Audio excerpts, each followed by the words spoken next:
This is the Minted Podcast, a show for small business owners running a business and a life at the same time.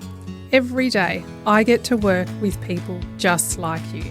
You're great at your profession, but dread doing all the operational tasks. It drains your cash and your headspace. If you're at the point where you are done winging it, but outsourcing or hiring still feels a step away, this show is for you. Hi, I'm Lisa Morey, the founder of Min Agency, and today we're answering this question. How do you survive and thrive in your industry when there's strong competition? To help us to do that, I'm speaking with Christina Guthrie, the founder of the Guthrie Collective in Wagga. All right, let's get minted. Welcome, Christina. Hi, Lisa. Thanks for having me. Thanks for coming. Now, we're going to jump straight into it. As a young entrepreneur, I assume it would have been hard getting into the disability sector with so much competition already in town. Before we dive too much into that, how did the Guthrie Collective come about?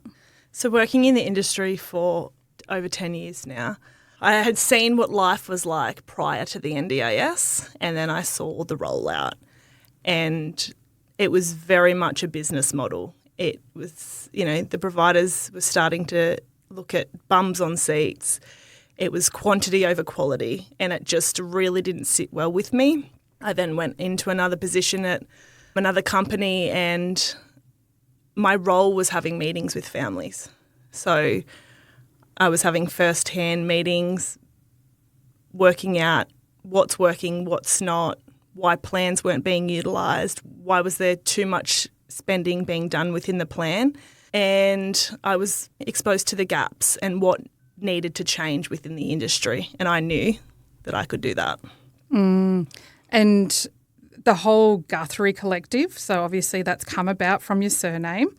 Can you tell us a little bit more about that? Like, why did you call it the Guthrie Collective and not another name that's possibly actually describes what you do as such? Yeah. So my dad passed away in 2014, and the qualities that my dad had were just amazing, His go-to quote was, "It costs nothing to say hello." He treated everyone equally. It didn't matter if he was the top oncologist in the Sydney St Vincent's Hospital or the cleaner that walked in his room. He treated everyone the same, and that's something that really stuck out to me.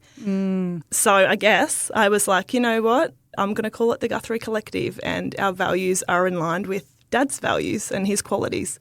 So, my sister and I, Kate, she also worked within the disability industry for quite a long time.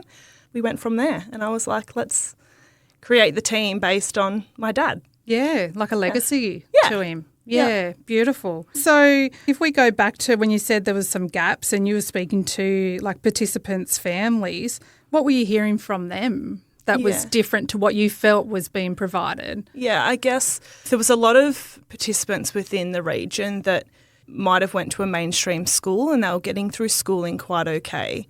Got to year 12 and their friends that they had made within the schooling system either went off to university or got jobs.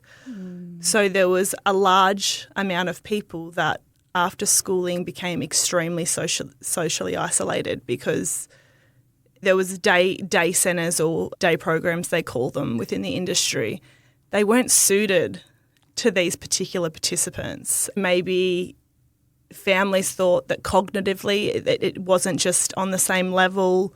They didn't want their kids basically going to a day program, or they didn't have the capacity just yet to be able to get work. So I was like, there's a gap here. There's a lot of young adults that are socially isolated, and we need to provide experiences for these people. Yeah, and I could imagine in such a competitive industry, and especially as like NDIS was rolling out, like it would have been hard. Like, was it already a flooded industry? Like, were there already a lot of providers? Like, how did you go starting out? Yeah, so there was quite a few big providers within the region that I work in, but they just weren't offering what I wanted support to look like, basically. Yes, we do things a bit out of the norm, but really the experiences that we are providing is just everyday normal life. And I think since having a child, I've been doing a lot of reflecting, and I think that if I had a child that had a disability, a young adult, I would want them in a service like mine. I would want them to be living life normally. I would want them hitting the pubs. I would want them going on winery tours, going to festivals, going to concerts and just being treated like an everyday person. Yeah. That's what I would want for my child, and that's what we're providing for these beautiful humans. And like you obviously had to start a business from the ground up. So, was there action positive from the start from participants? Or was it hard? Like starting a business is hard generally. So what was it like for you? To be honest, when I started, I had one sleepless night. I had taken a job somewhere else as a general manager and had this really bad gut feeling around the service and why they were wanting me to be the general manager. And basically there was just a few things that didn't sit quite well with me, and I questioned a few things and discovered that our values didn't align. So one sleepless night is all it took. I woke up the next morning, I'd registered my ABN number, done everything, started the process, told my family, the Guthrie Collective's launching, I cannot deal with this anymore. Yeah. I need to make a change within the industry. And I'm probably lucky in the sense that I have worked in the industry for quite a while, and I have built over the time relationships with a lot of people within my area. So I guess when I did launch the Guthrie Collective, there was a lot of happy people, and they were more than willing to sign up. Yeah, good. So it wasn't, from growing the business to gain participants, wasn't hard for you as such? No, and I think I've had a lot of people ask me about this actually in regards to how did you get participants and how did you do this and how did you do that? And it's all been word of mouth, social media or relationships that I've built. Every single participant within our books, I know their families. I know those participants in and out. It's so person-centred. The support that we provide, we're a family. That's our motto, is we treat everyone like a family. And I could pay $15,000 to have the Guthrie Collective plastered on the town buses. But is that making a connection with someone, a real connection? I don't need to pay $15,000 for advertising within our area because we have got our participants based on true connections. And good service. Yeah. I hear about you all the time. Yeah. For and good reasons. We're providing creative support. So providing amazing experiences. But I would much prefer, if someone hears from word of mouth about our service, my job's done. Yes. What's an example of an experience? So tell me, what is something, say 10 years ago, someone would go to a disability business and, that interact with them for a particular service, but what do you provide that's now different from back then? A typical day program, I would say, would be staying within a hub. It could be painting nails, playing watching YouTube clips, just doing things as a group within a centre. We are out in the community. We are building connections with everyday normal people out in the community. And my goal for the Guthrie Collective is actually not to provide long life support for our participants. I want our young girls, which we have had success stories of this happening, building friendships. They've got a goal of making friends. We've provided the experience and the support, assisted with engagement, assisted with conversations. They've built the friendship, and then they can go out and do the same things without support. They've built the confidence, they've built the friendship. They no longer need our support anymore. So it could be, getting them familiar with the pub setting, making connections with the workers behind the bar. So it's I think with the NDIS, the whole thing is it's meant to be around capacity building and building independence. However, over the years I have seen that sometimes there's not so much capacity being built because from a business point of view, why would you want that person who is your paying customer to no longer need your support? Like it just doesn't sit well with me. We're trying to push independence and trying to build skills, and it's not happening. And, you know, I hear stories of maybe a private support worker, for example, working with a young individual, appearing to be their friend out in the community, which is fine, and I get it, and it's great. Yeah. However, that particular participant has a goal of making friends.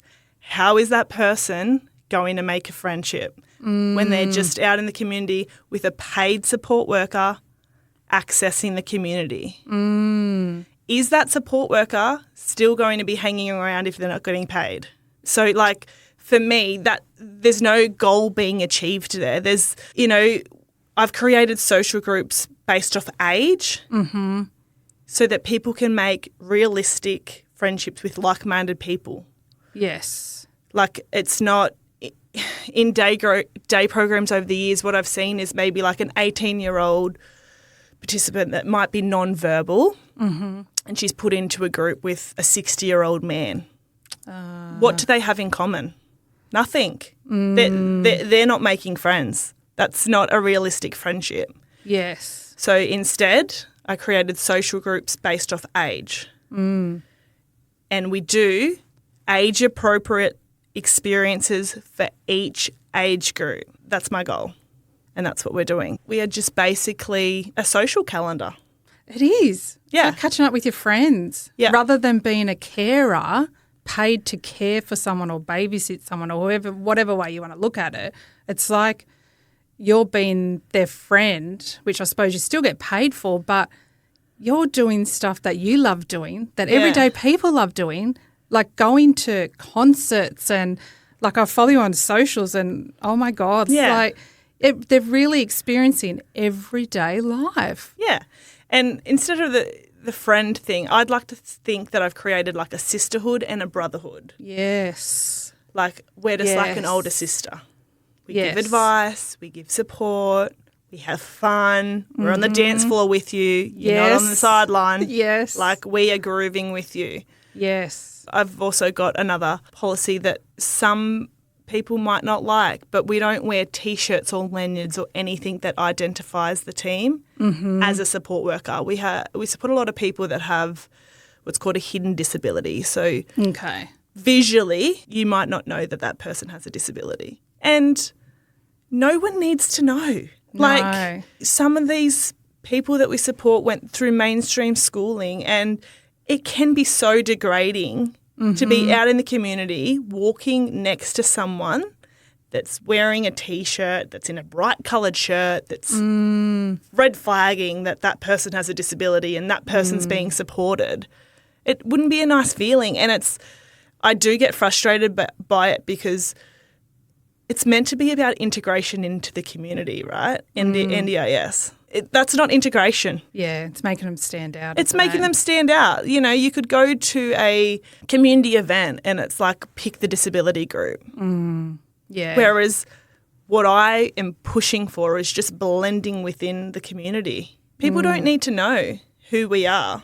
We're doing our job, supporting. People don't need to know, are you a brother or a sister or a carer or what's... Yeah. It's like that's definitely your point of difference, isn't it? Because I can see from a small business perspective, you know, we've got branded shirts, not wearing it today, but we do have them.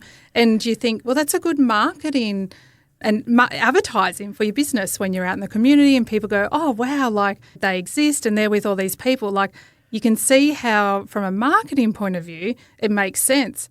But then you flipped it, and what you're saying makes absolute sense for the participants, because, you know, when you're like, say, like you said, you don't have you can't physically see the disability and you don't want people to know. You know, it might be a big deal they're even out of the house. Like the last thing they need is someone to... Yeah. And I'm also really cautious of like, say if we are supporting someone out in the community to do their grocery shopping and I see someone that I know that comes up, oh, hey, Christina, how you going? I never say, when they say, what are you up to? I never say, oh, you know, just working. Yes. I'm always like, oh, we're just doing some groceries. Like, again, I am really emotionally connected to this industry, but I do have family members that have disabilities, and I often think, like, I put myself in their shoes and I go, how would they feel to have someone that's wearing a bright coloured T-shirt supporting them down the street to get through the supermarket because they find going to the supermarket quite anxious. Like, I don't know. For me, I just feel like it's not about integrating into community when you have that. You're pinpointing someone out to say that they're different. What a great point of difference for you as well. It works for you. It works for your participants. Yeah. Again, like, because you, by the sounds of it, you don't have to advertise. You don't have to put a ad on the bus going around town or whatever it might be because of word of mouth. And to be at the stage where your business is still growing from word of mouth, like, hat off to you. Like, that is massive. Thank you, yeah. And especially as seen as a young entrepreneur, like, you're kicking goals for sure. And look, why don't we even touch on, like, how do you build those relationships for the word of mouth? Because that's not natural for everyone. Not everyone has people skills, but yet you seem to naturally have these people skills for anyone, like anyone you meet. I think it might have something to do with my upbringing. I grew up in a really small country town, 500 people or so. And, like, I don't know, my mum and dad are chatters. It must be in our genes. I just have a way of connecting with people really quickly, and I have a way, and it's probably only as I've gotten older that I've realised, like, I can connect with people really quickly and make people feel comfortable very quickly. Yes. I just love chatting. You just love chat. See, it's a natural thing. It seems so easy to you, but for some, like, even for myself, like, to go out in the community and, like, networking events, that is so nerve-wracking for me. But yet for you, you're just so natural at it. I don't know. I blame the McNamara genetics on my mum's side or something. I don't know what it is. I just love to talk. Yes. But I care so much about people and their stories. I just want to know the ins and outs of, even when I walked into this podcast, I was like, where'd you get the pod from? I just care. I don't know. I just care so much about things. And I've always been like that. And maybe that's a takeaway is for others is it's finding something you care about. Yeah, I don't know, like, even as a kid, like, I'm going to get emotional now. But, like, the things that I used to think about that kept me up at night was, like, our family used to go to an aged care home close to our house, or, like, not far from our house, and my mum was a musician, so we'd have to go and sing to these old people. And what kept me up at night when I was in primary school was, like, thinking about old Mrs. Smith. She didn't have any visitors today. Like, I don't know, I've just always been that, like, different kid that cares so much about other people. There it is. See, and that's it. There it is.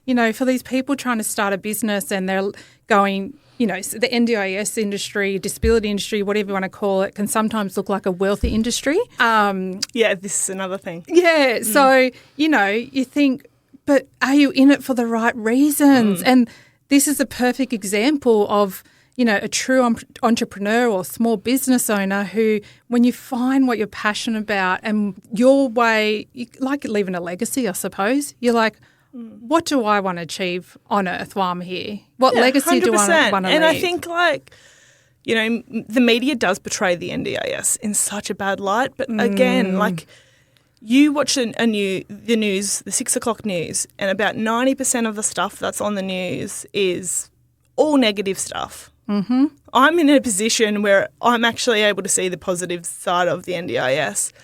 And I get it. There's people rorting the system and there's people not in the industry for the right reasons. I got to a stage where I stopped telling people what I did for work because the first response from someone that wasn't within the industry would be like, there's a lot of money in that thing. That's how it's perceived, isn't it? That's how Mate, I'm not driving around in a Range Rover. Yeah. I don't have a holiday house in the Gold Coast. I'm not going on a 6-month Europe holiday every single year. I get why people have this perception of the industry because of so much negative views in the news, but it comes down to, like, why you're doing what you're doing. Exactly. Like, I put so much time and effort in behind the scenes that people have no idea. So much unpaid work, and I'm sure all small businesses, that's that's what happens. Yes.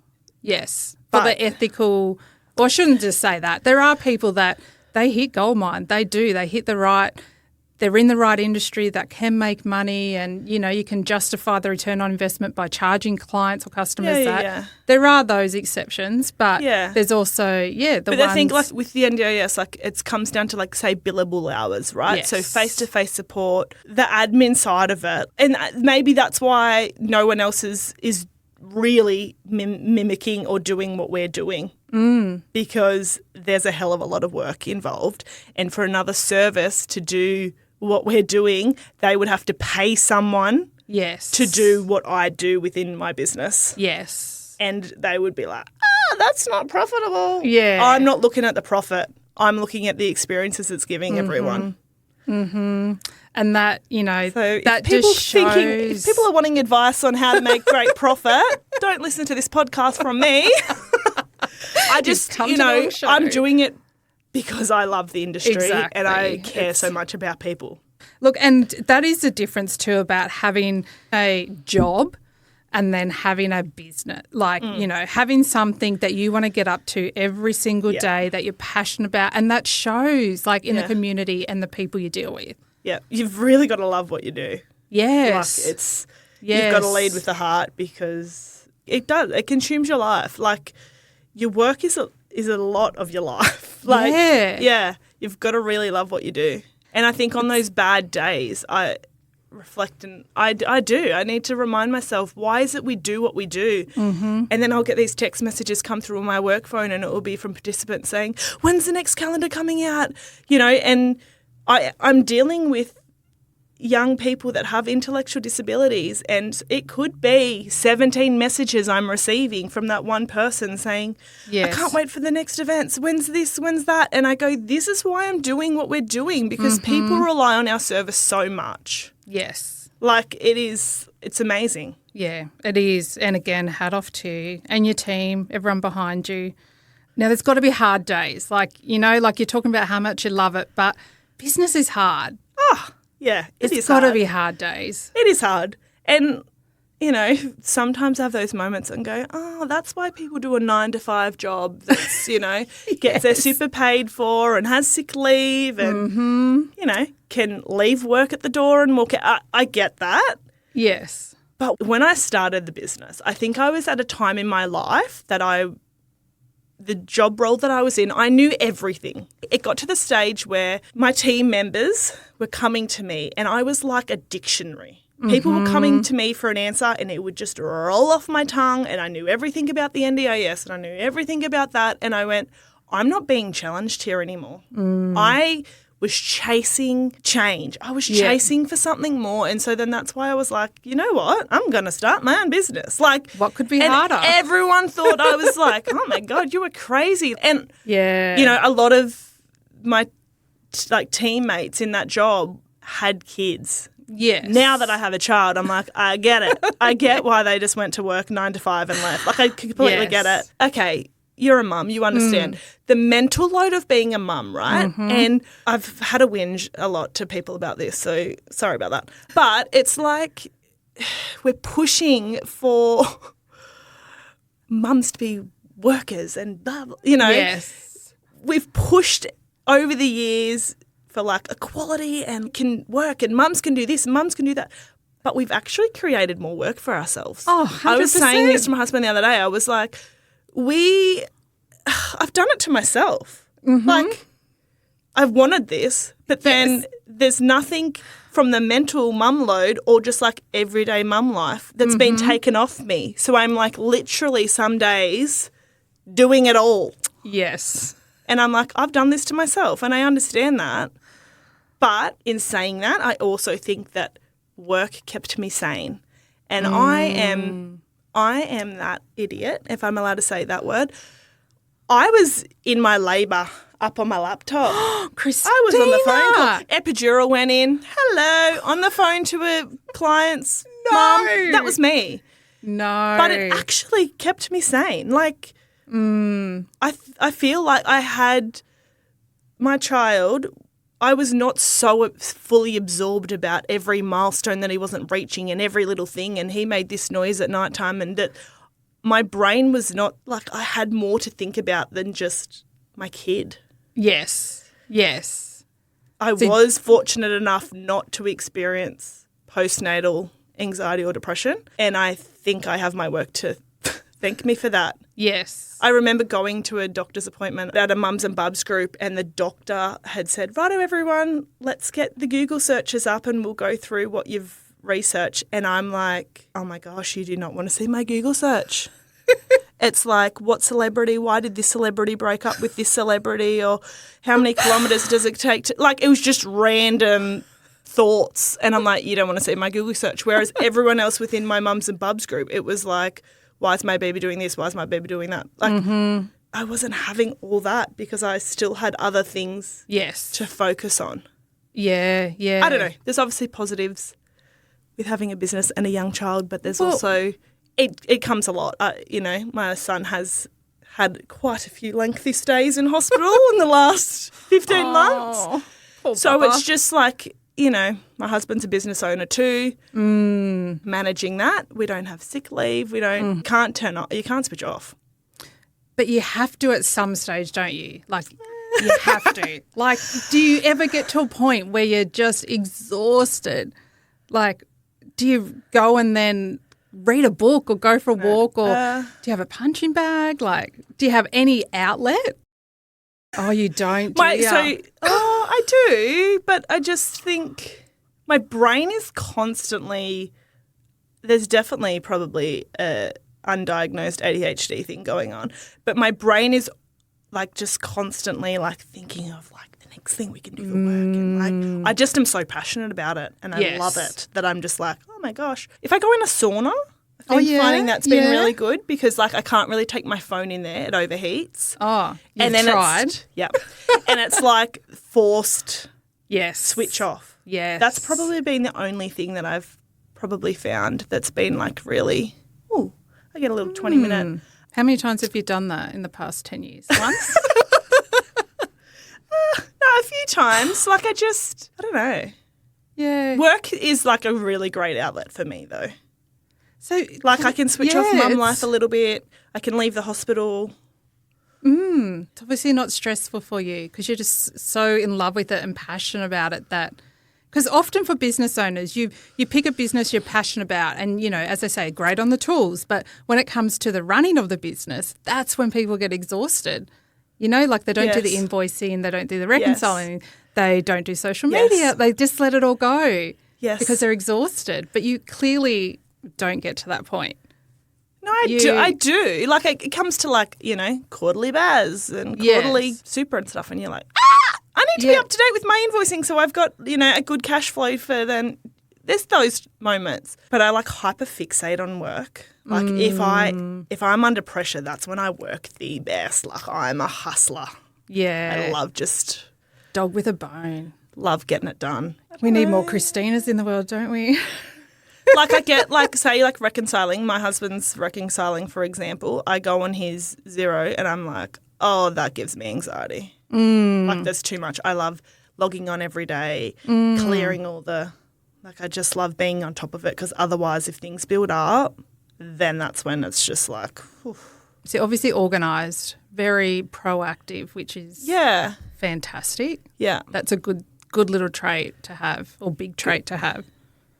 Yeah, you definitely have to be organised. And probably one thing that I have found with being a mum is you can have everything organised. Lisa, you should know this from probably my rant last week. You can have a whole day organised and then it could be like something stuffs up your day, like a cancellation in your paediatrician appointment that then gets moved to the day that you had a full back-to-back work of meetings, and who has to take your child to the paediatrician appointment? You can have things implemented so well, but then having a child on top of that can sometimes just throw it a bit, you know? Yes. Oh, we've got the gastro bug again this week. Let's have 7 dirty nappies. Yes. Okay, I'm talking about mum life a little bit too much now, but like that's probably what I found to be the most challenging is juggling mum life with business life. One thing I definitely want to touch on too that we haven't really spoke too much about is your social media. When you first launched and I heard about you, I could not get over the engagement on your social media.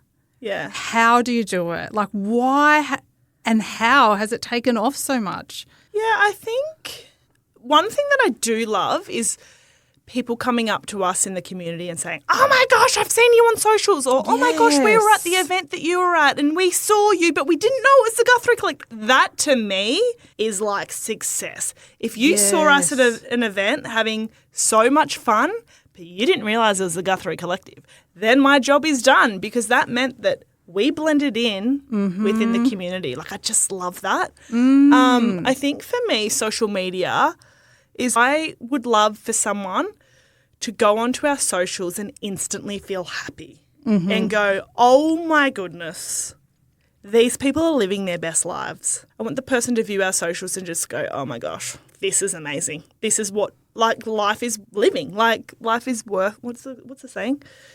Life is worth living. Live life to the fullest. Well, that's our motto, live life to the fullest. But it's just I want people to just see that and have experience. But I do think sometimes with my socials that, I feel like sometimes people would view our socials and they're seeing a 15-second video of us having a ball and them sometimes having this idea of, oh my gosh, is that even work? Or, oh my gosh, they're living their best life. Or, oh my gosh, I could do that. However, I can't film the ins and outs. Yes. I can't film the toileting. I can't film the behaviours. I can't film medical episodes. I can't, there's so many things that I can't film. Like, yes, you're seeing a 15-second video, but I feel like sometimes people also just don't realise how much planning goes in to that one 15-second video. I'm not putting a negative on it, but I'm just wanting that's social people media to be aware. I know, and I know, and we're filming the highlights, and I get that. Yes, but there's also a side to it that it's just like I kind of also want to educate and make people aware that there's other stuff going on too. For us to be able to do this experience, there was a risk assessment completed. Do you think social media played a role in your growth, like the business 100%. Guthrie Collective growth? Yes. Yeah. People were seeing, like, heaven forbid you see someone with Down syndrome drinking a Red Cruiser. Like, it just, there's nothing wrong with that. But if they're 18 and exactly. And we have mums that say, this is what we wanted for our child. They're not having 20 cruises. Yes. They're having one cruiser. Like, yes. That's the drink of choice that they chose. And I think, I don't know, like, I feel like at the start people were a bit like, whoa, a bit like shocked by it a little bit. They haven't really seen support delivered in this way. No. However, after we launched, there was a ripple effect. And I did say to my husband about 6 months after launching, I said, you know what, if I close the business tomorrow, I feel like my job's done. He's like, what do you mean? And I said, I noticed that other service providers were starting to up their game in creativity and they were starting to deliver different supports. And I was like, yes. I didn't see it as a threat. I didn't see it as competition. I thought, you know what, this is flattery. Like, you're getting it. You're getting what I wanted for the industry and you're getting what I wanted, like, out and about in the community. Get out more. Do stuff. Like, I don't know. I just felt like my job was done because I just was like, this is great. Yes, those clients might not be coming over to our service to access our support. However, they're being offered similar supports now at those services, and that's great. Like, that's all I want. Isn't it? Job, like you said, job done. Like, your reason for launching and making a difference. It's just changing the mindset. It's the mindset. Yeah. And, like, I remember even going back, and it must have been the early days of you launching. I remember being at a small business awards here locally and the presenters on stage or the MCs, they even made mention because you'd won an award. Yeah. And they mentioned, everyone, you need to get on socials. Like, they were saying it to everybody who was attending. And I was like, Oh, gosh, even they've noticed. Like, I thought I was the only one noticing. Yeah. And, like, there's been positives around social media. Like, there has been some of our participants that have been recognised from our socials and been offered jobs. Like, just, like, things like that. And I just feel like a lot of our participants are making more connections within the community. Mm-hmm. And I love that. And I love that our team has been able to play a part in that. Like, this is really making you stand out, and you are showing that, you know, they can go to Tay-Tay's concert. How cool is that? But even like when we had meetings, Lisa, you did my website, but I remember explaining to you in depth of how I wanted it to be, and I wanted it to be accessible, and I wanted it to be easy, and I wanted it to be a platform where, okay, another thing within the industry is there's a thing called programs of support, which is like a locked-in program that you're in, right? You sign up to it. But the thing is if you don't want to, after 2 weeks, if you decide, this is not really for me, you're still getting charged for that block. So it's not really choice and control. I get it from a business point of view, but I just never really wanted to do that. And I just think I wanted people to go onto our website and go, you know what? I'm really interested in this. I'm really interested in that. I want to attend this event. It's putting the choice back into the client, which is choice and control essentially. And they're able to then log in, sign up to what they actually want. They're not being forced to go to a day program and they have to do the arts and craft, have to do this and have to do that. Yes. It's like, actually, you've signed up to this. And I think that's probably been feedback that we have received is like a lot of people would say, do you have behaviours with this particular client or participant, blah, blah, blah, blah, blah. And sometimes I have to say, no, we actually don't. But it's because they're doing what they want to do. They're not getting forced to do an activity that they're not interested in. They've signed up for the event. They know what the expectation is. They know what we're doing. Like they're chosen it. Yes. Yeah. And what better reward? Yeah. They're going to something that they're interested in. And again, like I did touch on it earlier, we haven't reinvented the wheel. We're literally doing everyday normal experiences that's already accessible within our community. And you make it sound so easy, but when it wasn't happening, like in your eyes, or then like, it mustn't have been easy because no one else had come up with it as at the time. And I think also like trying to make it cost effective. We've got to understand that a lot of our participants are on a disability pension. How can they afford things out of pocket? Yes. It's a lot. Yeah. You know, like they're not on this big wage that they're receiving. So if I try to get events out earlier, it's almost a sense of like them learning the skill of saving up to go to something that they want to go to. Yes. Do you understand? And I think also by doing so much of the relationship building that I have within the community, I've built relationships with particular pubs or particular venues in Wagga, and then they'll give us a deal of, you know, like that's all because you're giving to them too by going there and buying a meal and buying drinks and that's the beauty of like I say, we're like a small town here, and it might be a bit different in the city, but the beauty of community, whether it's small or large, having those connections and honest connections, not because there's a motive behind it or because you're in business and need to make money. It's just genuine, honest connections. Yeah. Look, I think we've probably touched on a lot today and a lot that people could take away from going into an industry that's already established and been around for a while. Starting as a young entrepreneur as well, hitting the social media scenes, which can be daunting for people, and the sensitive information behind it. Like, we've covered so much. To wrap it up for our listeners, for anyone else that wants to start a business in a market that's already competitive, what would be your advice to them? I would say that your employees are your biggest asset. Oh, agree. Yeah. I think team culture is massive. Like, employees can make or break your business, basically. Like, I'm so fortunate to have the team that I do. And when I do employ people, I have particular personalities that I want within our team. and you're getting paid for your patience as a support worker. I want energy. I want someone to walk in that door and bring the energy and the high vibes and the confidence. I just have this particular personality that I would like for our team. Yes. Someone that's easy to chit-chat. Someone like you? Yeah. Perfect. Not that at all. But I have instilled within the team, and they're all on board with it. Like, we care so much about our clients that we treat them as a family. And I want the team to have relationships with the parents or with the siblings as well. It's just that little bit, whereas maybe other services are quite strict on the communication with having access to parents' numbers. I just really like how much my team cares for our participants. Like they do as much as I do.